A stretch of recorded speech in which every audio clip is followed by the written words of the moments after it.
माँ जी, अगर आपको इतना ही डर था अपने बेटे को लेके, तो फिर उनकी शादी ही मत की होती। रहती अकेले अपने बेटे के साथ पूरी जिंदगी। बहू, ये कैसी बातें कर रही हो तुम? तुम्हारी जबान तो 2 गज की हो गई है। मोना भी आम लड़कियों की तरह अपनी शादी को लेकर बहुत खुश थी। पति के साथ रोमांटिक बातें सोच सोच कर वो रोमांच से भर जाती थी।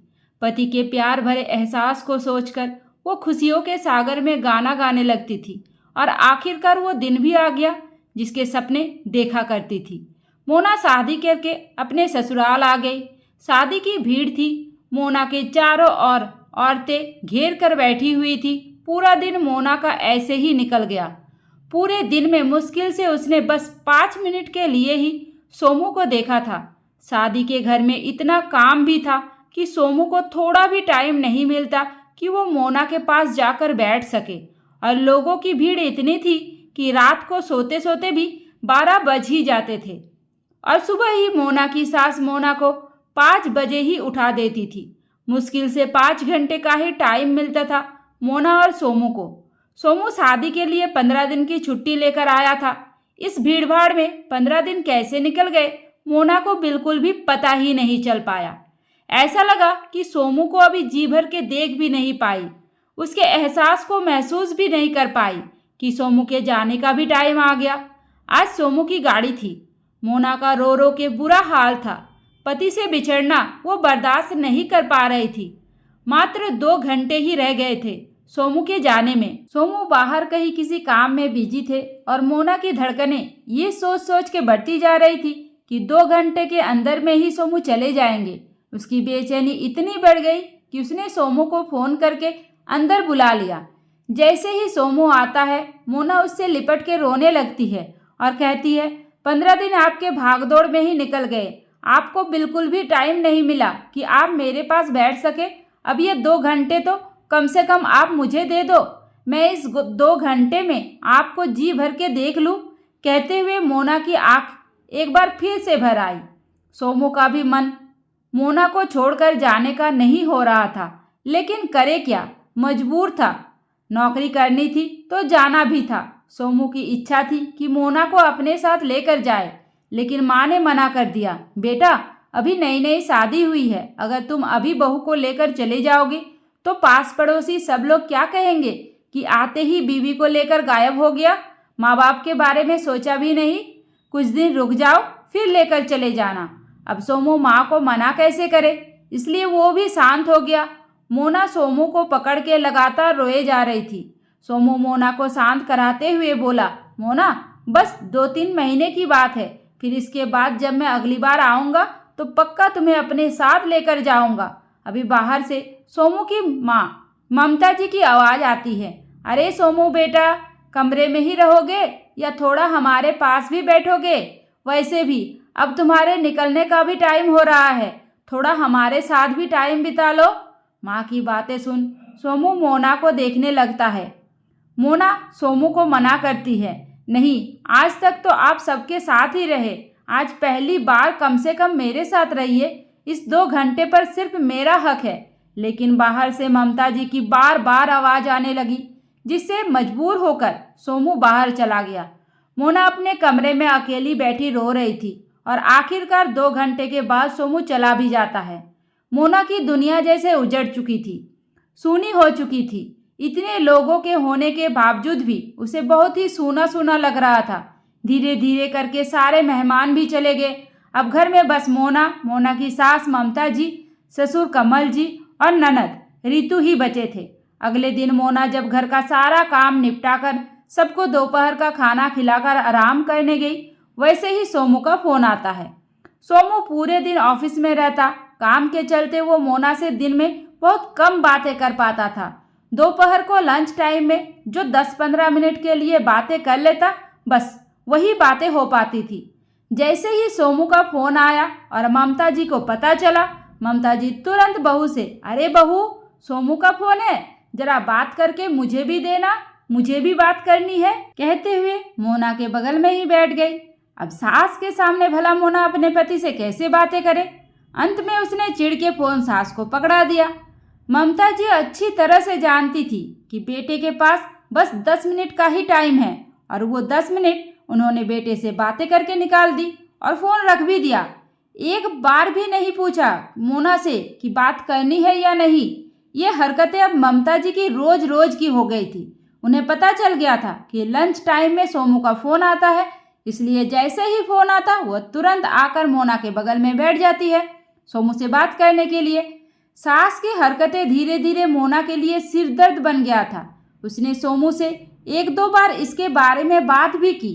सोमू, जब माँ जी को पता है कि दिन में आप बस 10 मिनट के लिए ही फ़ोन करते हैं, तो भी ये जानबूझकर आकर बैठ जाती है ताकि मैं आपसे बात ही ना कर पाऊँ। मोना की बात सुन सोमू कहते हैं, माँ का प्यार है, अब मैं उनको क्या ही कह सकता हूँ। अगर मैंने उन्हें कुछ कहा तो उन्हें बुरा भी लग सकता है, लेकिन तुम चिंता मत करो, मैं कोशिश करूँगा रात को जल्दी घर आ जाओ, फिर फ्री होकर फ़ोन करूँगा। तुम भी जल्दी फ्री हो जाया करो। सोमू की बातें सुन मोना शाम के खाने की तैयारी भी कर दी। 10 बजे तक सबको खिला पिलाकर बिल्कुल फ्री हो गई ताकि वो सोमू से आराम से बातें कर सके। और जैसे ही सोमू का फ़ोन आता है कि 2 मिनट के अंदर में ही माँ जी की आवाज़ आने लगती है, बहू मेरे पैरों में बहुत दर्द हो रहा है, जरा पैर तो दबा दिया करो। बहू के आने का तो यही सुख होता है और तुम फ़ोन लेकर घुस गई। किसका फ़ोन आया है? कहते हुए ममता जी मोना के कमरे में ही चली आई। मोना अंदर ही अंदर चिढ़ गई। वो समझ गई कि माँ जी उसे जानबूझकर उसी समय तंग करती है जब सोमू का फ़ोन आता है। ये मुझे बात ही नहीं करने देना चाहती है। सास की बात सुन मोना ने कहा, ठीक है माँ जी, मैं अभी 10 मिनट में ही आती हूँ। अरे नहीं नहीं, 10 मिनट में नहीं, बात ही तो कर रही हो फ़ोन पर, मेरा पैर दबाते दबाते भी कर सकती हो। या तो मेरे कमरे में आ जाओ या मैं यही लेट जाती हूँ। ठीक है माँ जी, आप चलिए, मैं तेल लेकर आती हूँ। कहते हुए मोना ने सोमू से ये कह के फ़ोन रख दिया कि अभी वो 15 मिनट के बाद फ़ोन करेगी। लेकिन जब मोना ममता जी के पैर दबाने लगी तो ममता जी ने जानबूझकर उसे 1 घंटे तक अपने पैर दबवाती रही। और जब मोना वापस कमरे में जाकर सोमू को फ़ोन करती है तो शायद सोमू सो चुका होता है। दिन भर का थका हुआ खा पीकर जैसे ही बेड पर जाता है तो कोई भी इंसान सो ही जाएगा। मोना के फ़ोन का इंतजार करते करते सोमू की भी आंखें लग गई और वो गहरी नींद में चला जाता है। बेचैन मोना सोमू से अपने मन की बातें भी नहीं कर पाती। अब यह लगभग रोज की ही नाटक हो गया था। जैसे ही सोमू का फ़ोन आता ममता जी वैसे ही कोई ना कोई काम मोना को बता देती या फिर सोमू से बात करने का बहाना लेकर मोना के कमरे में जाकर उसके बगल में ही बैठ जाती, जिसके चलते मोना बेचारी सोमू से बात भी नहीं कर पाती। अब मोना कहीं ना कहीं समझ चुकी थी कि माँ जी ये सब हरकतें जानबूझकर कर रही है। वो नहीं चाहते कि मैं सोमू से बातें करूं। 2 महीने बाद मोना का जन्मदिन आया। ससुराल में मोना का पहला जन्मदिन था, इसलिए 2 दिन की छुट्टी लेकर सोमू घर आया था। मोना की बर्थडे के दिन उसने अपने और मोना के लिए बाहर डिनर करने का और मूवी देखने का प्लान बनाया था। जैसे ही ये बात ममता जी को पता चली वो तुरंत ही अनजान बनते हुए सोमू के पास जाती है और कहती है, बेटा आज बहू का बर्थडे है, मैंने बहू के लिए केक ऑर्डर किया है, समोसे भी है, मिठाइयाँ भी है, पूरा परिवार मिलकर आज बहू का बर्थडे मनाएगा, तो बहू को बोल देना कि शाम को तैयार हो जाए। लेकिन माँ, मैंने और मोना ने तो आज बाहर जाने का प्रोग्राम बनाया था, बाहर ही खाना खाने का भी था। हाँ तो ठीक है बेटा, कोई बात नहीं, बाहर ही चल पड़ते हैं, जैसी तुम्हारी इच्छा, जैसे बहू खुश रहे, हमें कोई ऐतराज नहीं है, हम सब बाहर ही चल पड़ेंगे। चलो मैं ही सबको बोल देती हूँ बाहर चलने के लिए। कहते हुए ममता जी वहाँ से चली गई। अब सोमू माँ के आगे कुछ बोल ही नहीं पाए क्योंकि माँ ने कुछ बोलने का मौका ही नहीं दिया। सोमू ने जैसे ही ये बात मोना को बताई, मोना तुरंत सोमू के ऊपर भड़क जाती है और कहती है, सोमू जाने क्यों मुझे ऐसा लगता है कि माँ जी हमें अकेला छोड़ना ही नहीं चाहती। अगर रात ना हो तो हम तो कभी आपस में मिल ही नहीं पाते। नहीं नहीं मोना, ऐसा कुछ नहीं है, वो माँ का प्यार है, थोड़ा तरीका अलग है, बस ऐसे ही है। तुम उनकी बातों पर ज़्यादा ध्यान मत दिया करो। ध्यान नहीं दे रही, लेकिन अब मुझे बाहर भी नहीं जाना है, हो गया मेरा बर्थडे। कहते हुए गुस्से में मोना बैठ जाती है। उसकी आंखों में आंसू भी आ गए थे क्योंकि बड़े मन से उसने अपने लिए सोमू की पसंद की साड़ी निकाली थी पहनने के लिए, जाने के लिए, लेकिन माँ जी के चलते सारा प्लान ही चौपट हो गया था। सोमू ने मोना को मनाने की लाख कोशिश की, लेकिन मोना ने साफ साफ कह दिया कि उसके सर में दर्द है और वो बाहर नहीं जाएगी। जब माँ जी ने केक मंगाया है तो हम केक यही काट के बर्थडे मना लेंगे। हार कर सोमू माँ के पास जाता है और कहता है, माँ, मोना बाहर जाने के लिए मना कर रही है, उसके सर में दर्द हो रहा है। तो कोई बात नहीं बेटा, सर में दर्द हो रहा है तो हम घर पर ही बर्थडे मना लेंगे। वैसे भी मैंने तो पहले से ही सारी तैयारी करके रखी है, खुश होते हुए ममता जी ने कहा, क्योंकि उनकी चाल तो कामयाब हो गई थी। लेकिन बेचारी मोना का क्या, उसका तो पति के साथ बाहर जाने का सपना सपना ही रह गया। उसके बाद में मोना ममता जी से एकदम से चिढ़ गई थी। अगली सुबह जब सोमू ब्रश करके हॉल में बैठते हैं तो ममता जी तुरंत हॉल में से ही मोना को कहती है, बहू, सोमू को चाय पानी दे दो। चाय चढ़ाने के बाद जैसे ही मोना पानी लेकर सोमू को देने जाती है, तब तक ममता जी आ गई और मोना के हाथ से पानी लेकर ये कहते हुए चली गई, बहू, तुम चाय छान लो, तब तक मैं सोमू को पानी देकर आती हूँ। मोना खड़ी खड़ी सास को देखती रह गई। इतनी भी क्या जल्दी थी, पानी तो मैं भी दे सकती थी ना। वैसे भी सोमू को तो कहीं जाना तो था नहीं, जो माँ जी इतनी जल्दी कर रही है। सोमू की हर चीज के लिए माँ जी खुद इतना आगे खड़ी रहती है कि मोना की जरूरत ही नहीं पड़ती थी। वही पापा जी की सारी जिम्मेदारी, चाय पानी खाना नाश्ता कपड़े, सारी जिम्मेदारी मोना के ऊपर थी। उसमें ममता जी एक बार भी उसे कहीं भी रोक टोक नहीं करती थी। लेकिन जब वही मोना सोमू के लिए कुछ करने जाती तो ममता जी तुरंत बीच में जाकर खुद ही सोमू का सारा काम करने लगती, जिससे कि सोमू को लगे कि माँ पत्नी के आने के बाद भी उसका कितना ख्याल रखती है। ममता जी की हरकतें दिन पर दिन मोना के बर्दाश्त के बाहर होती जा रही थी और सोमू थे जो कि 2-4 महीने में 10 दिन के लिए आते हैं तो वो माँ जी से क्या ही बातें करे। लेकिन इस बार मोना ने डिसाइड कर लिया, चाहे कुछ भी हो जाए, इस बार वो सोमू के साथ चली जाएगी। लेकिन ममता जी झूठ मूठ का बीमारी का बहाना करके इस बार भी मोना को रोक लेती है और सोमू इस बार भी अकेला ही वापस चला जाता है और मोना बेचारी इस बार भी रह जाती है। इधर कुछ दिनों से मोना की तबीयत कुछ ठीक नहीं लग रही थी। सर में दर्द और बुखार बार बार होता था, पूरा बदन दर्द से टूटता था। जब उसने ये बात सास को बताई तो ममता जी किसी बंगाली के यहाँ से लाकर कुछ दवाई और टिकिया दे देती है। दवाई खा लेने पर थोड़ी देर के लिए तो मोना को आराम हो जाता, लेकिन उसके बाद उसका बुखार और सर दर्द फिर से शुरू हो जाता था। धीरे धीरे हालत ये हो गई कि मोना बिल्कुल ही बेड पकड़ चुकी थी। अब उसके शरीर में उठने की भी हिम्मत नहीं बची थी। उसने कितनी बार सोमू को बताने की कोशिश की, लेकिन ममता जी धमकी देते हुए साफ साफ सोमू को बताने के लिए मना कर दी कि सोमू के कान में तुम्हारी बीमारी की खबर नहीं जानी चाहिए, नहीं तो वो परेशान हो जाएगा। अकेला भी है और नौकरी में उसका मन भी नहीं लगेगा। पहले तो मोना ने सोचा कि मैं सोमू को सब कुछ बता दूं, लेकिन जाने फिर उसके दिमाग में क्या आता है। उसने सच में सोमू को अपनी बीमारी के बारे में नहीं बताया, क्योंकि इस बार वो अपनी सास को परखना चाहती थी। 15 दिन मोना की बीमारी में ही निकल गए।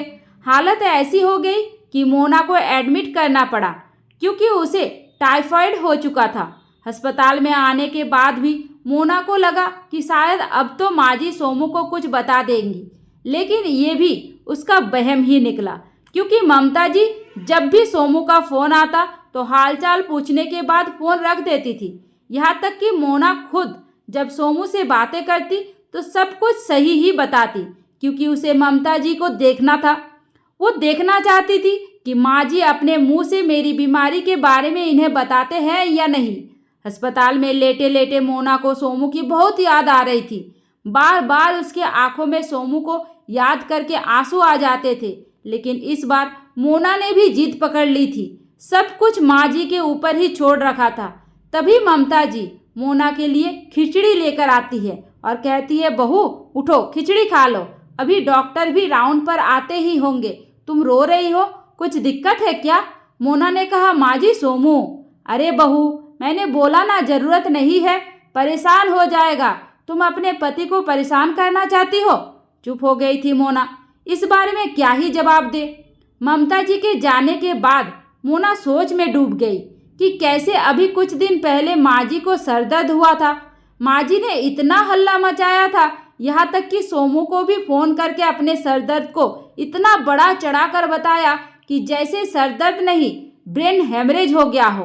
तकलीफ तो इतना था कि शायद ब्रेन हेमरेज की भी तकलीफ कम लगे। माँ की तकलीफ सुन सोमू आने के लिए भी तैयार हो गए थे, पर बाद में पापा जी के मना करने पर नहीं आए।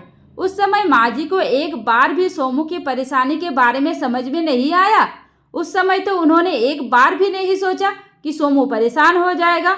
और आज मैं बीमार हूँ, अस्पताल में हूँ, तो माँ जी चाहती है कि मैं सोमू को ये बात ना बताऊँ ताकि वो परेशान ना हो।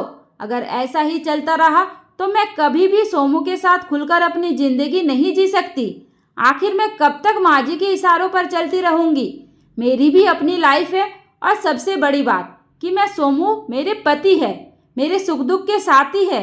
अगर ऐसी हालत में वो मेरे पास नहीं होंगे तो कब होंगे? बहुत हो गया, बहुत सुन लिया मैंने माँ जी का। मन ही मन में सोचते हुए मोना ने फ़ोन उठाया और सोमू को फ़ोन लगाकर अपनी बीमारी के बारे में बता दिया। मोना की बीमारी सुन अगले दिन सोमू भी आ गए। माँ जी ने जैसे ही सोमू को देखा हैरान हो गई और बोली, अरे बेटा तुम्हें किसने बताया? वही तो मैं पूछ रहा हूँ माँ, मुझे किसी ने कुछ बताया क्यों नहीं? सोमू काफ़ी गुस्से में थे। सोमू का गुस्सा देख माँ जी घबरा गई और तुरंत सोमू के हाथ में एक पर्ची पकड़ाते हुए बोली, बेटा आ गया है तो एक काम कर, भाग कर जा और ये इंजेक्शन लेकर आओ। डॉक्टर बस अभी आते ही होंगे, मोना को इंजेक्शन लगाना है। माँ मैंने जो पूछा उसका जवाब तो दो। अरे बेटा सवाल जवाब बाद में होंगे, पहले बहू का इलाज जरूरी है। जाओ पहले इंजेक्शन लेकर आओ। जैसे तैसे करके माँ जी ने सोमू को तो भेज दिया और सोमू के जाते ही मोना को गुस्से में देखते हुए कहने लगी, बहू आखिरकार कर ही लिया ना तुमने अपने मन की? तुम्हें मना किया था ना सोमू को कुछ भी बताने के लिए, लेकिन तुम नहीं मानी। कर दी ना मेरे बेटे को मेरे खिलाफ। आज से पहले वो मुझसे कभी भी इस तरह से बातें नहीं किया था। गुस्सा होना तो बहुत दूर की बात है, मेरे बेटे को मुझसे दूर करना चाहती हो? शर्म नहीं आई तुम्हें मेरे खिलाफ बातें करने में? मेरे बेटे को ही मेरे खिलाफ चढ़ा रही हो। एक तो मोना अस्पताल में थी, ऊपर से ममता जी की खरी खोटी सुनने के बाद आखिरकार आज वो अपना आपा खो बैठी। वैसे भी कहते हैं जब शरीर कमजोर हो जाए तो इंसान थोड़ा चिड़चिड़ा भी हो जाता है। ऐसी हालत में ममता जी की बातें सुनकर मोना भड़क जाती है और गुस्से में कहती है, बस करिए माँ जी, अगर आपको इतना ही डर था अपने बेटे को लेके तो फिर उनकी शादी ही मत की होती, रहती अकेले अपने बेटे के साथ पूरी जिंदगी। ये कैसी बातें कर रही हो तुम? तुम्हारी जवान तो 2 गज की हो गई है। गलत क्या कहा मोना ने माँ? तभी पीछे से सोमू की आवाज आई। ममता जी पलट कर बेटे को देखती है और घबरा कर पूछती है, अरे बेटा तुम आ गए, इंजेक्शन लाने नहीं गए? वो सब छोड़ो माँ, तुम ये बताओ मोना ने गलत क्या कहा? सही तो कह रही है मोना। और वैसे भी जब से मेरी शादी हुई है, मोना इस घर में आई है, तब से मुझे भी आप कुछ बदली बदली सी लगती है। लेकिन हर बार मैं आपका प्यार समझकर, आपकी चिंता समझ के शांत रहता था। इसका मतलब ये नहीं कि मैं कुछ समझता नहीं था। मैं जब भी मोना को फ़ोन करता हूँ तो बीच में आप आ जाती हो। मैं जब भी मोना को कहीं बाहर ले जाने के लिए सोचता तो बीच में आप ही आ जाती हो। यहाँ तक कि हम कमरे में बैठ के अगर बातें भी करना चाहे तो आप तुरंत बीच में आकर चिल्लाने लगती या बाहर से ही आवाज लगाने लगती। तो सही तो कहा मोना ने, जब आपको अपने बेटे को लेकर इतना डर था तो क्यों की शादी? और अगर शादी हो गई तो पत्नी को समय देना भी मेरा हक है। आखिर पति हूँ मैं उसका, उसके सुख दुख में मैं नहीं खड़ा रहूँगा तो कौन खड़ा होगा? मेरे लिए ही तो अपने परिवार को छोड़ के आई है। आज तक मैं मोना को आपके कहने पर हमेशा अकेले छोड़ जाता था। इसके बावजूद भी आपके मन में ये उल्टी सीधी बातें आती रहती कि अगर मैं मोना को अपने साथ लेकर चला जाऊंगा तो आपकी तरफ ध्यान नहीं दूंगा। आपकी जगह मेरे दिल में कुछ और है, लेकिन मोना की जगह कुछ और है। इन दोनों को मिलाया नहीं जा सकता और किसी एक की वजह से एक को भुलाया भी नहीं जा सकता। इससे ज़्यादा मैं आपको और कुछ नहीं कह सकता। लेकिन एक बात मेरी आप जरूर सुन लो, इस बार मोना को मैं अपने साथ हर हाल में लेकर जाऊंगा।